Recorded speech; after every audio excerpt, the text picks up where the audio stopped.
Hello there. You want to venture into this cave? You know anything about caves? Oh, I see. Let me give you some advice. Caves are dangerous. You never know what could be in them. The only way to be sure nothing happens to you is to stay out of them, especially if you aren't sure you know what you're doing and don't have experience in caves. Never go in a cave alone. Take at least 3 friends with you. There's safety in numbers.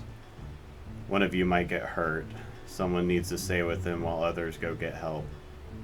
Also, tell a few people where you're going. Tell them when you're leaving and when you'll be back. They can call for some help if you get yourselves in trouble, hopefully.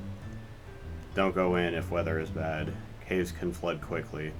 Carry enough food, water, basic first aid, clothing, and above all, light. You're going to want a backup for your backup light source at least. Make sure you have the necessary parts to keep it running too. Triple check everything before going out.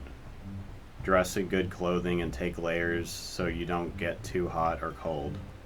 Wear protective gloves and shoes. Protect your head by wearing a helmet. When inside, mind your footing and move slowly. Don't just go head first. Assess how much room you have available. Remember that a cave is something's home. Don't leave trash or go around touching everything. You would not like it if someone came in your house and did that. You can also make some of these creatures, like bats, sick by bringing in and spreading diseases. That's another reason to be respectful when you're in there. And until next time, be respectful and safe when venturing in caves.